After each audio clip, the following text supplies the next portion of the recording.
बार का मान सम्मान राजनीतिक पटल पर इतना घट गया है कि आप समझ रहे हो कि राष्ट्र के राष्ट्रीय पार्टी और प्रदेश के क्षेत्रीय पार्टी, जो दोनों पार्टियां अभी तक के द्वारा हमें उम्मीदवार बनाया गया है, इसलिए हम समझे कि आप लोगों को इसकी सूचना दे दी जाए। आप देख रहे हैं कि बाढ़ की जो स्थिति आज बन गई है, तो जन स्वराज पार्टी की पहली सफलता जहां तक हवा में तैर रही है कि हम लोगों ने जिन्हें भ्रष्ट कहा,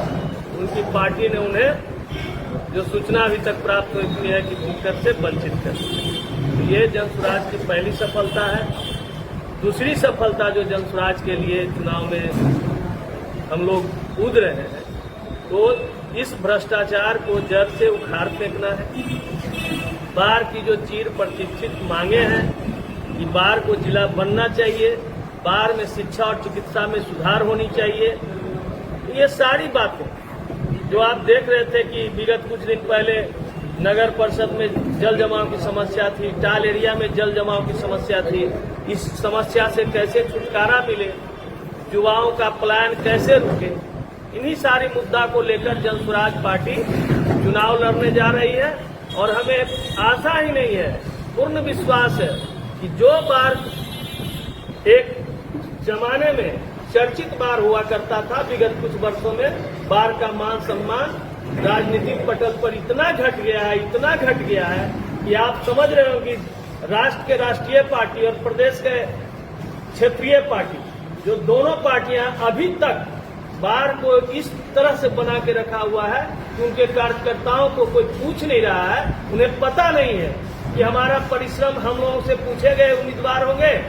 या कहीं से आयातित होंगे। तो जन स्वराज पार्टी ने पहले भी कहा था कि स्थानीय स्तर पर जन स्वराज अच्छे लोगों का चुनाव करती है। हम पता नहीं हमें अच्छा समझा गया नहीं समझा गया, लेकिन हम बार के स्थानीय व्यक्ति हैं और स्थानीय की जो मांग बार की वर्षों से रही, वो भी जन स्वराज ने पूरा किया है। ये सारी जो परिस्थितियां बन रही है, तो ऐसा प्रतीत हो रहा है कि जन स्वराज की हवा बार में बहेगी और बार का मान सम्मान पुनः वापस आएगा, जो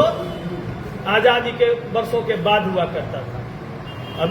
इन्हीं शब्दों के साथ मैं तमाम बार के जनता को, आप तमाम पत्रकार बंधुओं को नमस्कार करते हुए अपनी वाणी को आज के लिए विराम देता हूं। अगर आप लोग कुछ पूछना चाहें तो आप पूछ सकते हैं। आपका नामांकन किस दिन है? नामांकन के